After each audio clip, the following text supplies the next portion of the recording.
So everybody's been asking me a couple of questions about color, and we just had to solve those questions. And so Cynthia Rosen is here, and she's going to solve them for you today. What are you going to talk about? Well, I'm known for crazy color. I love color. But I'm going to talk about taking a few colors, mixing them, and making a broad range of color. All right, cool. And then also, we're going to talk about this warm, cool thing, right? Absolutely. Okay, this is going to be important for everybody, so hang in there. Let's get this thing started. It's Art School Live with Eric Rose.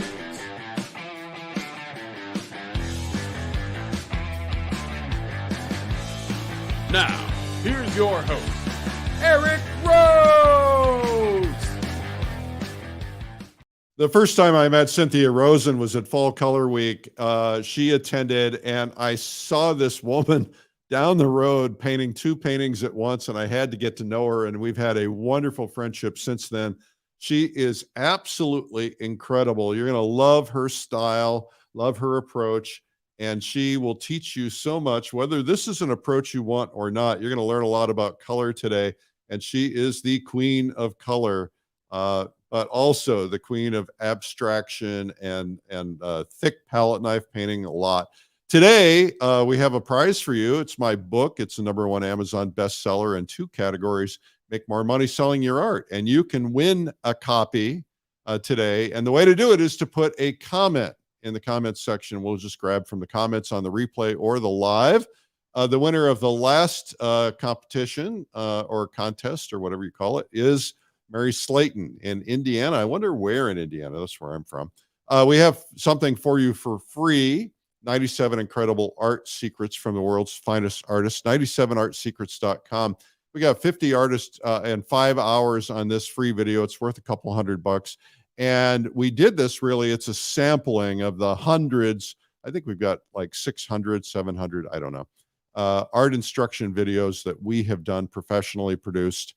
And you can get it for free. And if you want the DVD, you can, of course, pay the shipping. But most people just want to stream these days anyway. But a lot of people do DVDs. So anyway, all right. So if you want to subscribe to this program, we're here every day at 12 noon. You can find us on YouTube or on Facebook. And if you follow at Eric Rhodes on Instagram or Facebook, you're going to get notifications. And of course, same thing, subscribe on YouTube. Okay, now we're going to get right into Cynthia Rosen. Cindy, welcome. Hi, Eric. And hello, everyone. And hello, everyone. Uh-oh. Okay, well, why don't you take over now because this is your show. Okay. So here's a photo of what I'm going to do. And it looks really quite great. Let me just tell my dog to stop barking. Hey! All right. Hey, dog, stop barking. Anyway, it looks really great, but I'm really known for color. Sorry, I'm trying to reach the dog. So I'm going to turn my... I'll tell you what, you go reach the dog. You go reach the dog and put him in another room or something. And then I'll just say something while you're doing that. Well, he's barking because he hears you. Yeah. Okay. So what we're going to do this week, this is really, really, really, really cool. This week on Thursday, we're going to do what we're calling Eric's Global Paint Out. And the idea is I've got a bunch of people coming over to my backyard. We're going to do it in my backyard because, well, quite frankly, that's where I can get a good, solid internet connection. And that's my backyard. And so we're going to set up, and I've got, I don't know, 6, 7, 8, 10 painters coming over, locals, friends, including the great Albert Handel. Mary Garish is coming. Chong Wong is coming. Who knows who else is coming? Anyway, we're going to set up and paint, and you're going to get to see us all paint. But you're going to be painting along too if you're a painter. And we're going to try to set a world's record for the most number of people painting together online. I don't know if it's been done or not, so we'll find out. That is this Thursday, 5 p.m. on Eastern. And all you got to do is go to outdoorartist.com/global if you want to sign up. All right. I don't hear any dogs barking. I think that's probably a good sign. So we're going to get back to Cindy Rosen. Here we go, Cindy. Okay, so sorry about that. So I have pretty much a basic palette. I have whites here for mixing. I have lemon yellow. That's known as a cool yellow. And here's a cad yellow medium, which is warm. I'm going to tilt this. The light is making it No, looks that's like okay. We can see it. That's fine. okay, you can see the difference. Okay. Orange, cad red. Sometimes I'll use naphthol. Here's an alizarin, purple dioxazine, phthalo blue, and ultramarine blue. I am so sorry. In the middle, what I have is scrapings from my previous palette.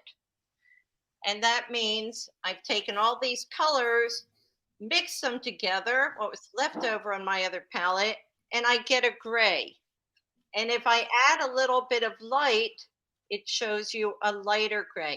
So the deal about warm and cool colors is the lemon yellow is very acidic.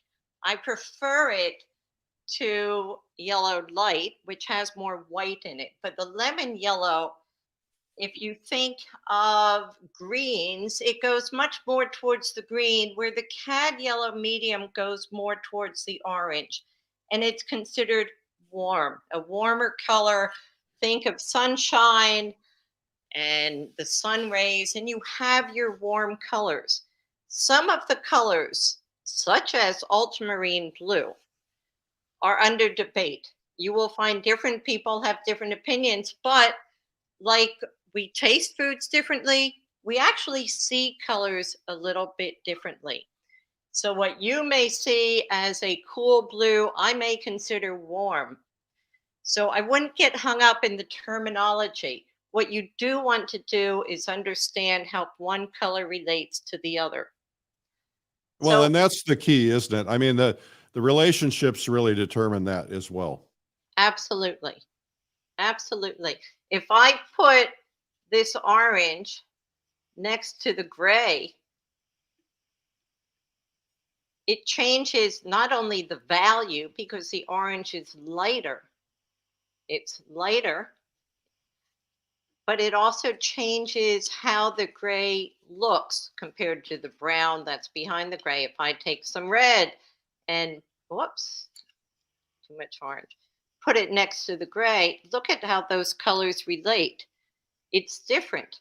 It's a similar value, that is degree of light and dark. The orange looks much lighter. The red looks actually quite similar in how dark or light it is. But so if I take this image, I'm not known for painting grays. In fact, the first time when I really began painting, and I picked up the palette knife because I realized I did not understand color at all. I knew nothing about color. So I picked up the knife to start mixing colors so I could learn about color. And what I discovered is I get such pure color that I didn't want to put it down. Mm. Actually, I'm going to grab a little painting that's near here. All right. Um, it's a little crazy, but you can see how pure the colors are. Yeah. That's what the palette knife gives me. Well, and you're avoiding the temptation to really blend things, aren't you? I'm not even tempted to blend things, but yes. When you use a brush, the minute you touch one color to another to blend them, you dull them down a little bit. The palette knife helps avoid that. Okay. So, I mean, I may do that on my palette, but I'd rather juxtapose the colors in the actual painting. I mean, here's actually, it's not a finished painting. It's just something I was experimenting with, having to do with space. But it's pretty gray down here. But by throwing touches of orange and yellow and that really beautiful radiant blue, it brightens what otherwise is a fairly tonal painting. Mm-hmm. So, yeah, the palette knife's a fabulous tool, but that's why I've not put it down in the last 10 years since I started to paint. So, what I have here, I tone my canvas this orange red color because I like how that plays against the blues and the greens. They're opposite on the color wheel.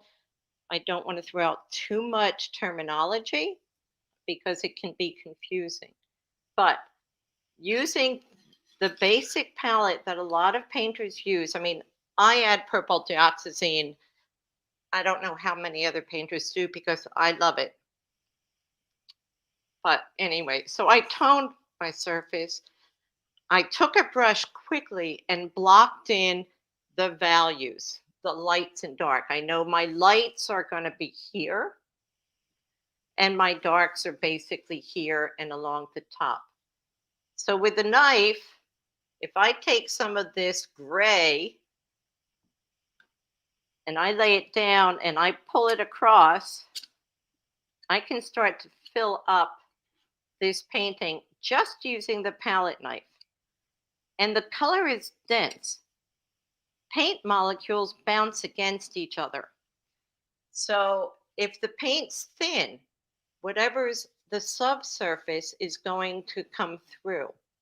So I can use, I'm just going to steal these and I'll say, well, this is sort of a medium shade. It's lighter than this one. That's the value. When I first started to paint, somebody looked at my plein air. In fact, I posted on Facebook and someone looked at the painting and it's like, oh, you can't paint that way because it's such a different way of painting. You can do whatever you want. Absolutely. And you do. You're kind of a rebel. Yeah, I never was. I was one of those good girls. Yeah. Maybe I'm making up for it now. But so I'm just going to throw these colors down. Eventually, I'll show you how to carve out the shapes with the palette knife. All right.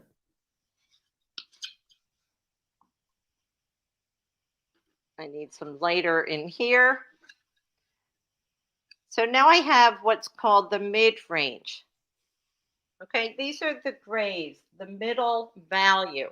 If you All right. went from white to black, these are the mid-range. But the orange is brighter, but it's still fairly mid. So I need to get some white in here. So I'm going to show you that at the end of the day painting, if you take some of your colors, mix them all together. I'm actually going to take more. So as I said, I mean, you don't have to use lemon yellow. It is a color that I keep on my palette. It makes absolutely delicious greens. One thing I've been using lately are the radiant colors. They're beautiful. The radiant blue was the blue that I held up before. Yeah, you mentioned that. I've been using the radiant yellow a lot. I really like it. It helps me keep things warm-ish without using white. Right. Um, the radiant yellow has some white in it, which is I why know. I actually prefer the lemon. But with the radiant colors, I love them. If you take radiant teal with lemon yellow, it is the most gorgeous spring green. So I'm adding white to this mixture so you can see how gray that is. So all I did was grab from all these colors, make a big pile of gray. And I'm just going to keep mixing it up a little bit so you can see. And I can always take some apart and I'll show you how to warm that up versus cool it up. I think cooling is down, warming is up, cooling is down. Cool down, warm up. Absolute right. Absolutely. So I'm going to add some more blue here to this patch. And I'm going to take some cad yellow, a little bit of orange, and add it here. Now, gray and orange is going to give you a brownish color. So right now, because I have more of the cad yellow, it's becoming a green brown. If I go down here, I should pull out a second knife.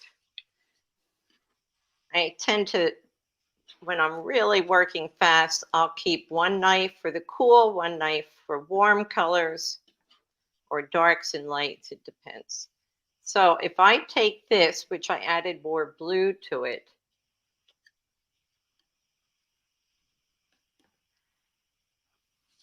just you can see one, it's darker, but now I'm going to add white to it so you can really see the color shift. I'll make a lighter gray.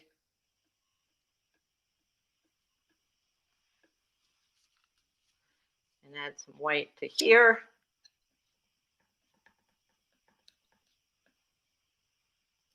And Now you can tilt it so we can see the color difference because the reflection on the light is a little tough. Okay.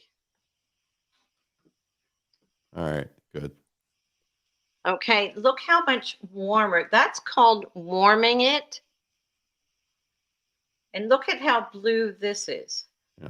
So just from this mixture of mud, so to speak, I've changed the warm and the coolness. I've changed what they call the temperature of it.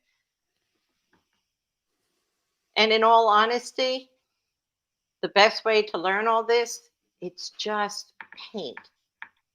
And all of a sudden, things are going to start to come to you. You'll start to realize that you just learn by doing.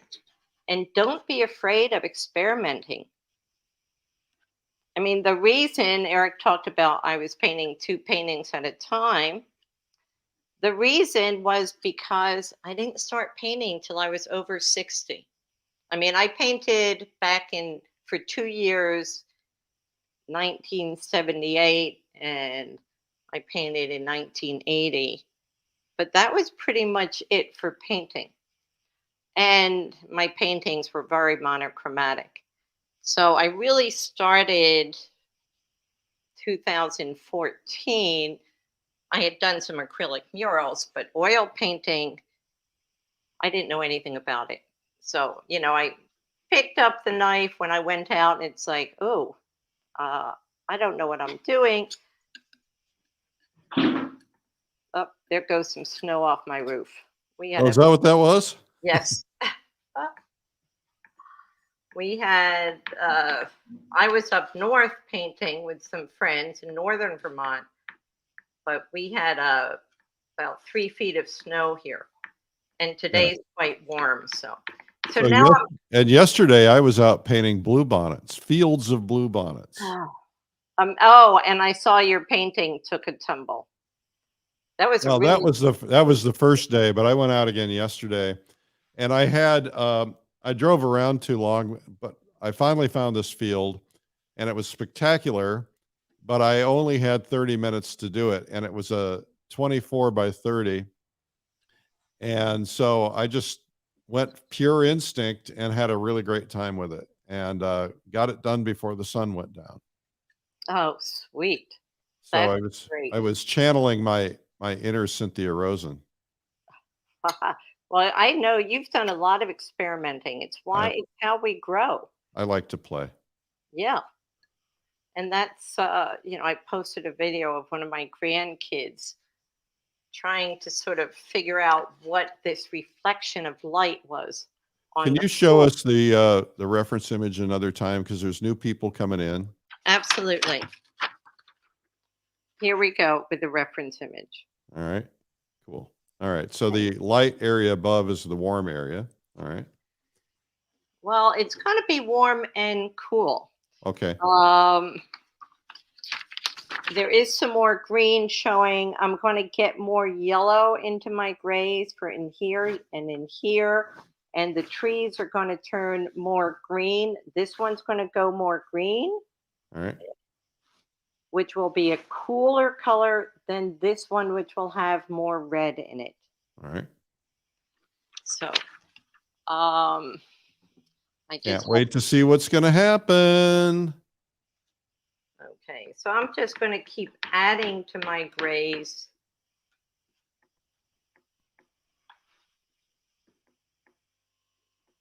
Add yellow, and I get that greenish color. Can't see I'm over going to there. put it. Oh, There we go. thank you for making note of that. Okay, and I'm going to start blocking in the tree. Part of the image is going to be created by the negative space around the tree. But I'm going to bring this tree all the way up, just using the knife. And I'm not worried about it looking exactly like the tree in the photo, because nobody's going to come to me and say, oh, that tree didn't look like that. I am. That's what I'm going to do. Oh. So you're going to be teaching at the plein air convention. What are you going to teach there? So because it's Colorado, now I don't carry green paint. Once again, I mix my colors. I had mentioned how this lemon yellow, you mentioned the radiant colors with the cobalt teal was a gorgeous spring color, but the colors in Colorado, the photo I have, they're darker greens. But let's take a look at this. I'm going to take some of this phthalo. So I used to carry Prussian blue, but I felt that it had a lot more gray in it. So I wanted something brighter. And I'm going to throw in some of this lemon yellow.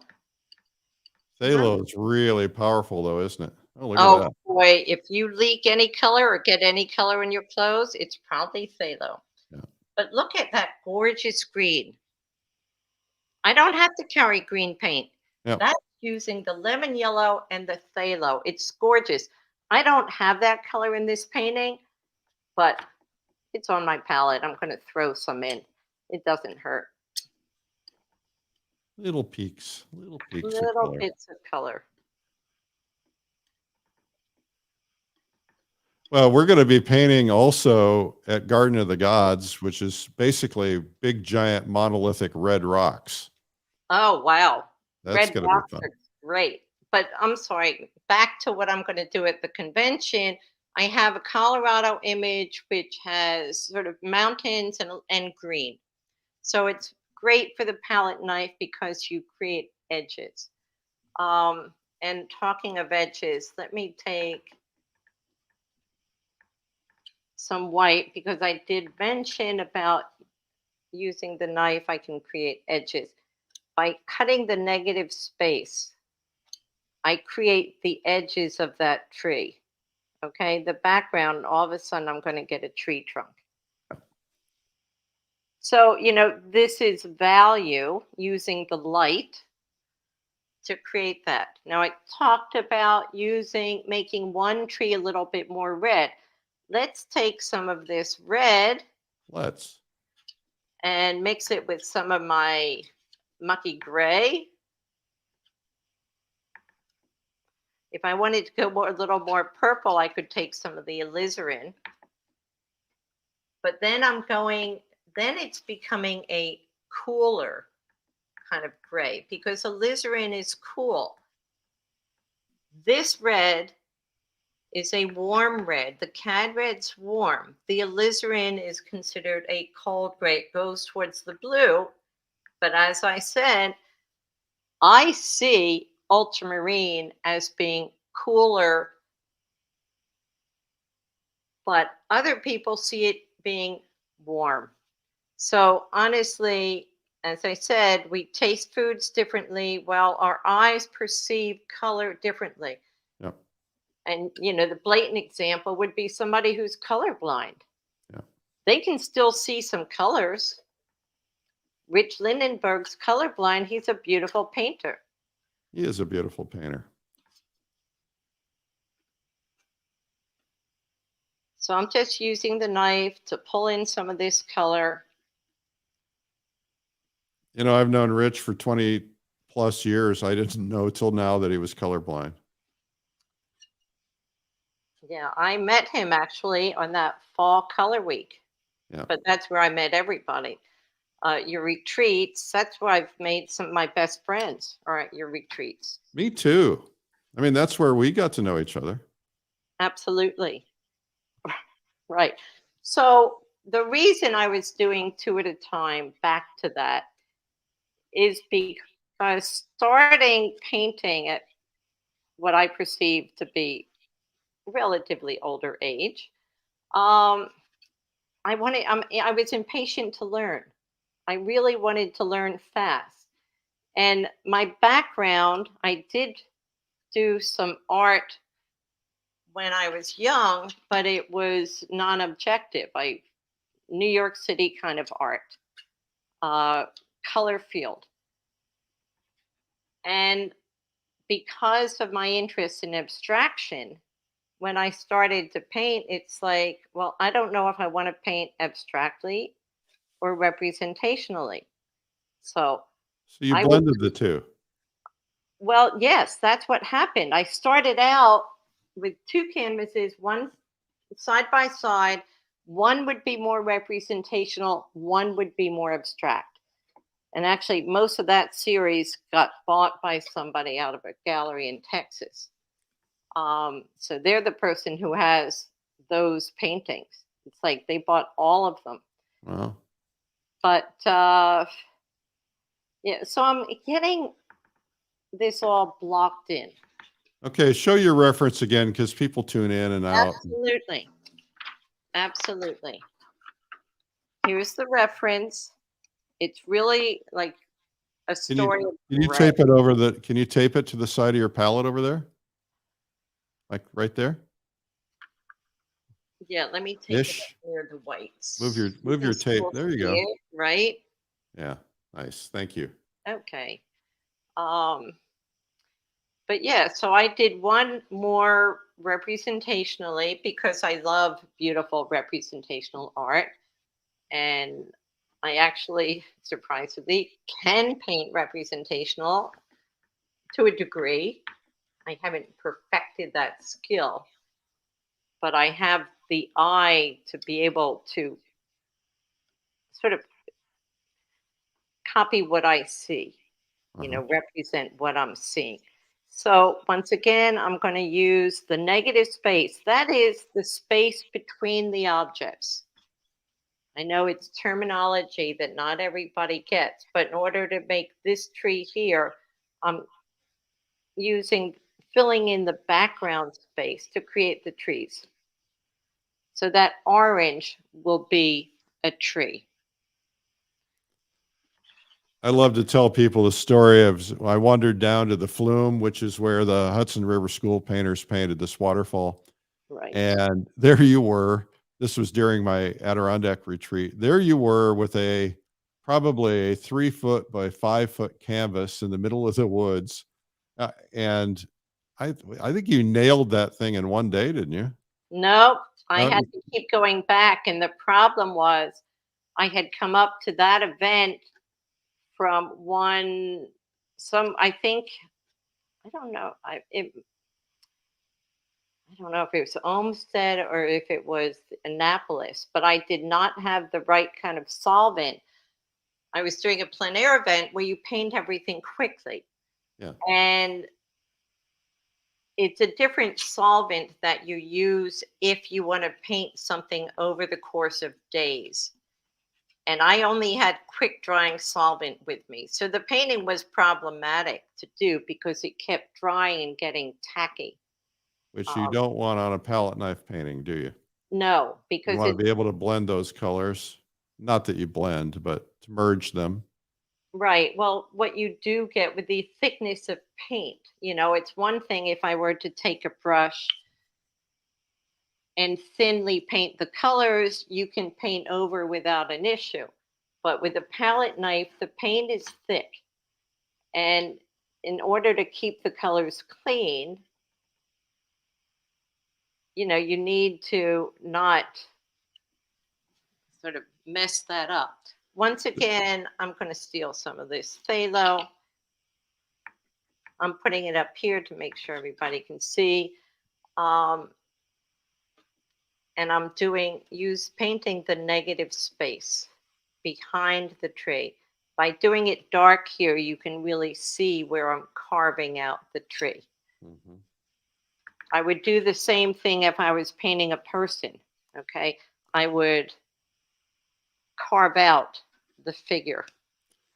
When you're working on your own, you don't put your palette to the side of your painting, do you? You're just doing that for us? I am doing that for you, absolutely. No, I work directly in front. I'm constantly shifting the direction that I hold the knife or use it. So I'm going to take some of this gray.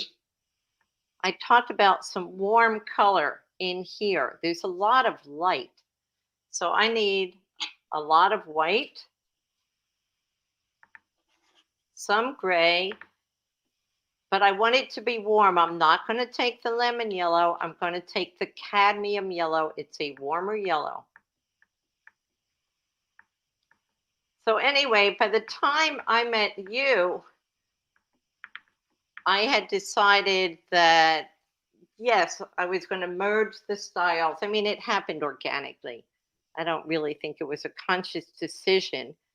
Your heart takes over and you start to paint following your heart. Once again, I'm not worried about making the rocks look exactly like those rocks.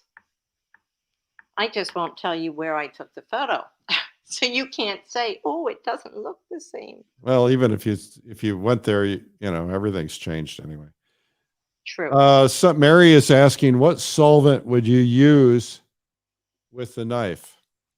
So I use a Galkid Gamsol mix. I like the Gamblin products because the paint is dense enough. I mean, there are other paints with gorgeous colors, that's for sure.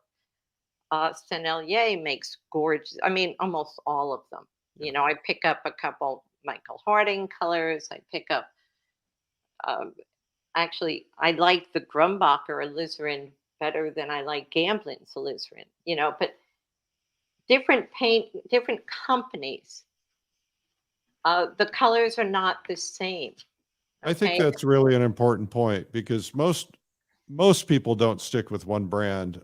Some do, but you've got to find the color that best fits what you need it to do. Right. And it's going to be alizarin crimson is going to be different for every brand a little bit. Absolutely. Not a whole lot, but a little bit. I think Grumbacher's alizarin is a much prettier, makes a prettier red. It has less brown in it. So I'll use Grumbacher's alizarin instead of Gamblin's. But I use a Gamsol Galkid mix. I don't use solvent with the paint. I do go through more paint than the ordinary bear. You think? Yeah, just a little bit. There's a company in California called Classic Oils. Have you heard of them? Yes, You can buy it in caulking tubes. yes. And I That's what, use, yeah. that's what you need. They don't have the range of colors, but once again, you can make a lot of colors. I mean, none of these grays came out of a tube. They're all mixes. But I was taking cans of the Gamblin paint and decanting them into caulking tubes. Ah, It keeps them nice and fresh. And then you just put a little nail at the end of the tube so no air gets in. somebody in the comments was mentioning what a good teacher you are. I'll mention to them that Cindy has a couple of videos out with us, which we're really thrilled about. One is called Expressive Landscape Painting, Palette Knife and Plein Air. The other one is called Still Life with the Palette Knife. And you can get both of those at painttube.tv. Amandine will put a link in the comments. Thank you. Thank you. Yeah. No, I love teaching. I mean, I'm giving a lot of workshops this coming year, like all over the place. I do love teaching, and it's what I used to do when I was raising my children. I was a teacher. So thank you to whoever said that. So I'm getting some more of this blue in here. You can see how blue that is. I'm going to throw it in here. Can't see. Oh, you can't see. I'm sorry. There we go. Perfect. Let me turn this. My computer seems to be wanting to turn all on its own. Yeah, it's AI. It'd be next thing it'll be feeding you. Oh, come that time, maybe I'll need it.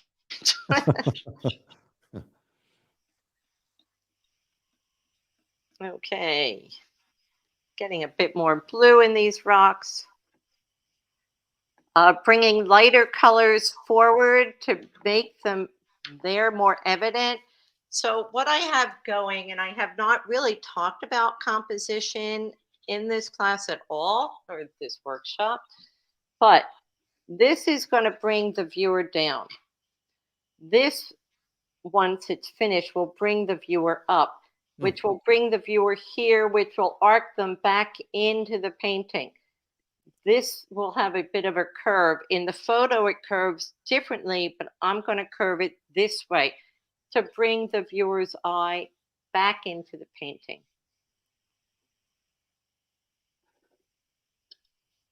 So now I'm using some pretty much pure color. If I mix this phthalo with the purple, if I throw in some red, well, I've got my blacks, the kind of black that I'm content to have. And I can carve these rocks out.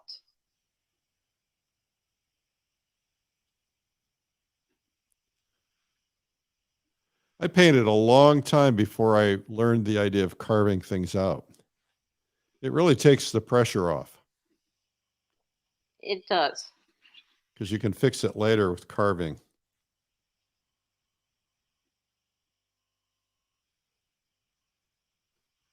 Well, that really gives dimension, doesn't it? It does. And it will. You know, it's if I would have finished the painting, obviously, um, I would have it do everything I wanted to do. I would not be standing to the side where I can barely reach things. But uh, let's take now. I like this purple dioxazine. As I said, I do like that purple. Now, why don't you mix your own purple if instead of using a separate It's such a purple? pretty purple. Ah, I will mix so naphthol red, actually quinacridone red, which is less expensive and less toxic than cadmium, makes really pretty pinks. Pyrrole red has more of the orange tone to it. Uh, I have yet to make a purple that I think is as pretty as the purple dioxazine. all right. And it mixes really well. Let's just mix a little bit with white so people can see. Some this is a bit of zinc white, which will not whiten out that purple too much. So you have different whites at the top? I do. I was going to do a titanium zinc, but I've just placed an order for more whites because I'm running low on white and I've got to go down to the Olmsted event. But you can see the range from the darker purple to the really light. Yeah. And it was really easy. Yeah. It's such a pretty purple. I used to carry cobalt blue instead of ultramarine because if you mix cobalt blue with purple dioxazine, you get a color similar, not exactly the same as ultramarine, but similar. Um, but I have since gone to the phthalo and ultramarine because the phthalo brought in, it has, as I mentioned before, it doesn't have a lot of gray in it. And where I used to carry Prussian and cobalt, but the Prussian has more gray and I want my colors to get cleaner. So anyway, that's what I love purple dioxazine. And here, throw a little bit of orange in. Oops. And I can go towards the browns. I mean, Mm-hmm. okay. So, you know, it's a handy color. Yeah. Keep in my palette. Now this has some blue in it. Once again, you throw all these colors together and you can get gray. Because of the orange with the blue, this is going more towards a green gray. Where can I put it? Oh, I'm sure I can find a place somewhere. I want it dark to help carve these trees.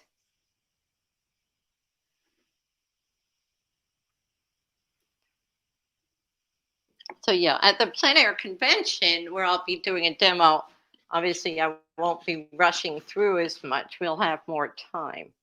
Yeah. So that will be a So, treat. when was the first time you went to the plein air convention? I didn't realize, but it was only your second year. Yeah. When I started to paint I was wintering in Arizona at the time. I I was painting outside and heard that there was a group of people that painted outside, and I found out the woman who was taking them. I called her name's Tony Perrin, lives in, can never remember if it's Carefree or Cave Creek. Those two towns sort of go Yeah. adjacent to each other. Anyway, I asked if I could join her, and I think it was, I don't know if it was 2015. She said, "Oh, you should come to the plein air convention." And I had asked her what plein air was because I didn't even know. I painted outside, but didn't really know that there was this movement. Anyway, at first I said yes, and then when I looked at it up, and it's going to be in California by the ocean, it's like I don't paint horizon lines. Yeah. I mean, I like activity. Yeah. That's my thing. I like motion in my paintings. And I said to her, I said, but you're painting ocean, and that's a huge horizon line. And lo and behold, I ended up going out. She said, "Oh, you've got to come." And I went. I think Monterey, that was your second year, correct? Yep. I didn't know at the time. So I'm adding some blue, and this is a cooler color. So that's why I'm saying, the range of grays, I mean, that blue next to that gray there, which is warmer, it's going to be really pretty. It's going to give the painting a little bit of extra pleasure for the viewer. And I'm going to throw it in here, and I'm going to put it up here, and I want some over here, and I want some more, but I'm out of it. The lesson there is don't mix too little. Oh, I can Yeah. see it There you here. go. You don't want to mix too little paint. You're always better mixing more than what you think. I mean, I pretty much know how to get my colors again, but especially if you're new to painting, mix extra paint.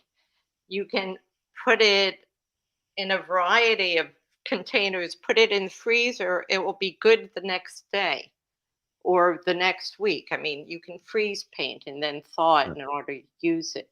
It doesn't take long. I'm Or you can put it going, in the refrigerator too. yeah. So finish your story. Oh, You- okay. So I went to Monterey, and I was just floored by the rocks and the ocean and the amount of action that was there. I mean, it was just exquisite. One of these years, I'm going to get back there. I have gone back there actually with Barbara Tapp. We went back the California coast some, not all the way up to Monterey. But Yeah, we want to take the convention back to Monterey, but they tripled the price. They remodeled the convention center and they tripled the price. That's the first problem. Second problem is when we were there, it was relatively small. I think we probably had 500 people the second year. Now we're more than twice that size. So we can't find a convention center on the ocean that's big enough for us. right. Well, it was amazing. Um, just amazing. I mean, the conventions are fabulous. They, whatever I've gone to, I cannot financially afford to do a lot. I'm doing better now that I'm making my living from painting, but you know, I have 7 grandchildren. My life is partly dedicated to them, but your artist retreats, if I could afford your trips, I would do that. But they're fabulous. And artists are such wonderful people. I've yet Very to meet an artist who was not really wonderful. well. There's that one. Oh, that one? Just kidding. So I know. Just to explain to people what I'm doing is I don't paint one section at a time. Yes, I got dark values in to block in here and here, but I'm moving my colors around. So going back to the story about the internet, Facebook, I learned by joining a Facebook plein air page. Somebody took one of my paintings and put it in a black and white scale, a value scale, which I didn't know what that was back then. And they reposted the painting and said, oh, it even works in a value scale. And I'm sort of like, well, what's that? So you learn a whole lot. I mean, I know it takes time, but you join these painting groups online. You go to Eric's retreats or the convention. I'm so happy this year, Eric, that you have a lot of creative painters at the convention. I mean, I've loved watching the representational painters, but to have people that move a bit more into abstraction is fabulous. Well, that's kind of the trend. That's where things are moving. Yep. Thanks to people like you. So, I talked about coming in here. I'm going to repeat that curve. It's very subtle here, but there is one there. I'm repeating it here. And then as I said, I'm going to bring the eye back up. But I've used this blue here, which is a similar value. This is a little lighter, but this has light in it. So it's going to catch the eye and keep you moving around. I have to think. I want to keep some of the beautiful blues in the painting. Let me make sure you can see it all. Sorry. Yep. There we So go. we're gonna you're gonna wrap this up in another 3-4 minutes. Okay. Okay. So if anybody has questions, obviously I can't read them, but Well, you couldn't read them even if you could see them. Just kidding. I know. My email is Cynthia Rosen. Actually, you can go to my website and, Yeah. Cynthia Rosen. Send me an email if you have questions. Well, what you can do is you can go into the chat later and answer some of the questions and because there are going to be a lot of people on the replays. There's usually 10, 20, 30 times more people on the replays.